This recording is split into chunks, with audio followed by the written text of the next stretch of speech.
खास भी है क्योंकि आज हमारे विद्यालय में कलेक्टर महोदय पधारे हैं। मैं Maharani Sumanabai girls higher secondary school Dewas से अंबिका राजपूत हमारे देवास जिले के जिलाधीश महोदय का हार्दिक स्वागत करती हूँ। सर, आप हमारे विद्यालय में पधारे। सर, साक्षात्कार प्रारंभ करने से पहले मैं आपको हमारे विद्यालय की जानकारी देना चाहती हूँ। सर, हमारे जो विद्यालय है वो लगभग 70 वर्ष पुराना एक ऐतिहासिक विद्यालय है। अनेक विख्यात हस्तियाँ यहाँ की पूर्व छात्राएं रह चुकी है। सर, आपको जानकर आश्चर्य होगा और खुशी भी होगी क्योंकि हमारी जो प्राचार्य मैम है वो भी इस विद्यालय की पूर्व छात्रा रह चुकी है। इसके हिसाब से वो हमारी सुपर सीनियर के रूप में है, इसलिए उनसे हमारा रिश्ता सीनियर और जूनियर का है। इसके अलावा हमारे विद्यालय की कुछ शिक्षिकाएं भी इस विद्यालय की पूर्व छात्राएं रह चुकी है। सर, मध्य प्रदेश राज्य ओपन बोर्ड द्वारा संचालित EFA अर्थात एजुकेशन फॉर ऑल इस योजना में हमारे विद्यालय का चयन होने से अब ये एक विशेष स्कूल बन गया है। और सर, अभी हमारे विद्यालय में 40 कंप्यूटर की सर्व सुविधा युक्त लैब है और वाईफाई कैंपस है। लैंग्वेज लैब भी शुरू होने वाली है। अभी यहाँ पर 3 मंजिला विशाल भवन बन रहा है। सर, जिले का एकमात्र ऐसा स्कूल है जहाँ पर आर्टिफिशियल इंटेलिजेंस कोर्स संचालित है और जिले का एकमात्र ऐसा गर्ल्स स्कूल भी है जहाँ पर NCC है। इसके अतिरिक्त छात्राओं के लिए 2 वोकेशनल कोर्स IT व EH भी उपलब्ध है। सर, हमारे यहाँ हर माह मासिक पत्रिकाएं निकाली जाती है जिसमें नगर के विशिष्ट व्यक्तियों का साक्षात्कार लिया जाता है। उससे हमारा आत्मविश्वास बढ़ता है एवं हमें प्रेरणा मिलती है। सर, हमारे यहाँ 1300 से भी ज़्यादा छात्राएं अध्ययन करती हैं जिन्हें पढ़ाने के लिए डेडिकेटेड टीचर्स हैं, जिनमें से 3 शिक्षक राष्ट्रपति पुरस्कार प्राप्त हैं। तो सर, ये थी हमारे विद्यालय की जानकारी। अब मैं आपसे साक्षात्कार प्रारंभ करने की अनुमति लेना चाहती हूँ। सर, सर्वप्रथम मैं आपका नाम जानना चाहूँगी। मेरा नाम ऋषभ गुप्ता है। Yes sir. सर, आप कहाँ के रहने वाले हैं और आपने आपकी प्रारंभिक शिक्षा कहाँ से प्राप्त की? मैं मूल रूप से पंचकुला ज़िला हरियाणा में आता है, ये वहाँ का रहने वाला हूँ।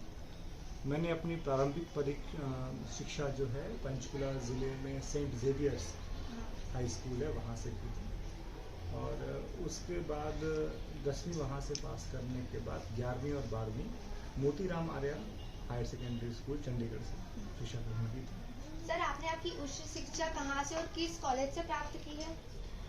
उच्च शिक्षा के लिए मेरा चयन IIT दिल्ली में हुआ था। वहाँ से इलेक्ट्रिकल इंजीनियरिंग में मैंने शिक्षा प्राप्त की। सर, मैं जानना चाहती हूँ कि बहुत सारे क्षेत्रों को छोड़कर आपने प्रशासनिक सेवा ही क्यों चुनी?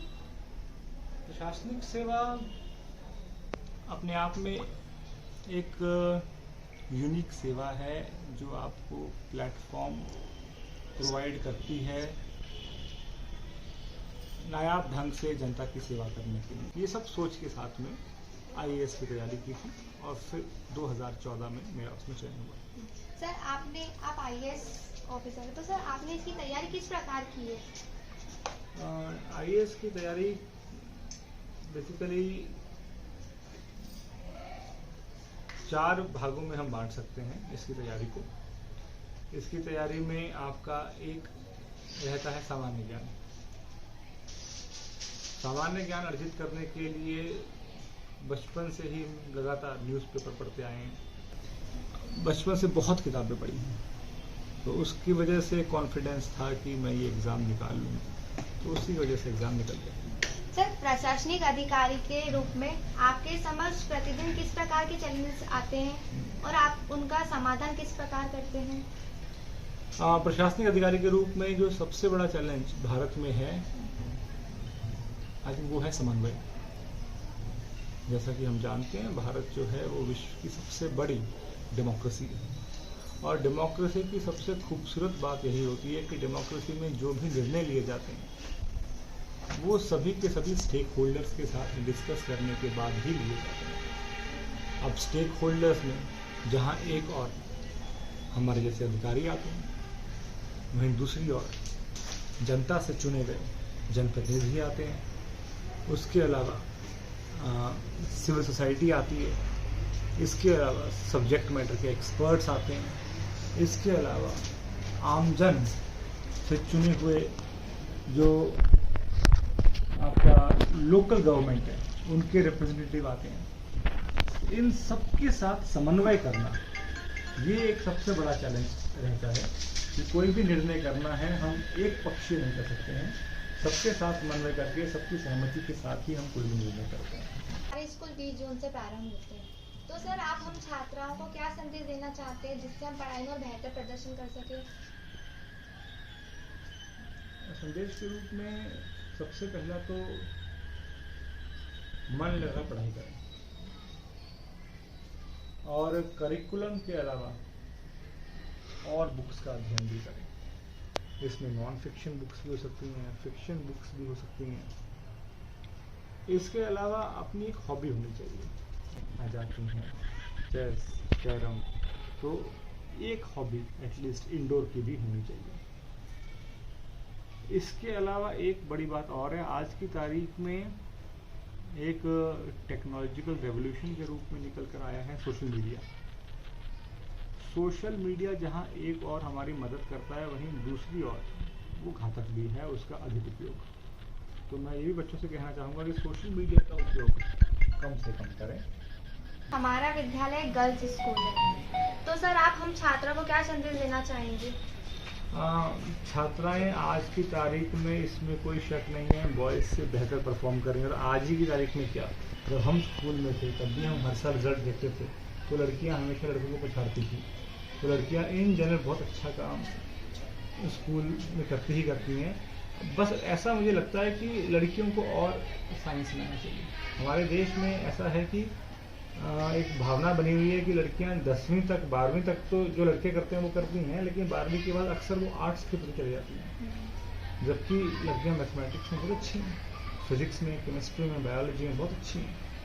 तो हमको आने वाले टाइम में अधिक से अधिक साइंस के स्टूडेंट्स की ज़रूरत है। तो लड़कियों को विज्ञान के प्रति अपनी रुचि बढ़ाते हुए उसको अपनी उच्च शिक्षा का केंद्र बनाना चाहिए। सर आप हमारे विद्यालय में आए हैं, आपने हमारे विद्यालय को देखा, वो आपने अभी कंप्यूटर लैब भी देखी है, तो सर आप हमारे विद्यालय के बारे में क्या कहना चाहेंगे? I think we were very fortunate कि इसमें हमारे पास एजुकेशन फॉर ऑल के अंतर्गत AI की लेबोरेटरी देवास ज़िले में सबसे पहली हमारे पास आई है। Yes sir. और अगर मैं करिकुलम भी देख रहा था, करिकुलम भी बहुत अच्छा है हमारा। 4 साल का जो करिकुलम है, पहले साल में हमने एप्लीकेशन सीख ली हैं और अब जैसा कि मुझे बताया है कि हम पाइथन पे भी काम करने वाले हैं। तो आई थिंक ये अपने आप में एक बहुत बड़ी उपलब्धि होगी यदि हमारे 40 बच्चे जो हमने चुने हैं वो 40 के 40 बच्चे अच्छे कंप्यूटर इंजीनियर्स के रूप में देश को प्राप्त हों। इसके अलावा जैसा कि आपने बताया कि इसका विशाल इतिहास है और बहुत अधिक संख्या में बच्चियाँ हमारी पढ़ रही हैं, तो मैं शुभकामनाएं दूंगा आपकी प्रिंसिपल मैडम को, आपके सभी टीचर्स को कि बहुत अच्छे से इस स्कूल का संचालन हो रहा है। हमें कभी भी इस स्कूल की कोई शिकायत नहीं आती और इसके रिजल्ट्स भी काफ़ी अच्छे आते हैं, उसके लिए सभी को बहुत शुभकामनाएं। धन्यवाद सर, आप हमारे छोटे से निवेदन पर इस विद्यालय में आए और आप तो एक जिलाधीश महोदय हैं, तो आप तो बहुत व्यस्त रहते हैं, फिर भी आपने समय निकाल कर आपने हमसे बातचीत करने का मौका दिया और आपसे बात करके तो मुझे अपने अंदर एक आत्मविश्वास की अनुभूति हो रही है और इसके लिए हम आपके बहुत आभारी हैं। धन्यवाद सर। तो ये थे हमारे जिले के सर्वोच्च अधिकारी कलेक्टर श्री ऋषभ गुप्ता जी, जिन्होंने आज हमें आत्मविश्वास व कठोर परिश्रम की शिक्षा दी। जय हिंद।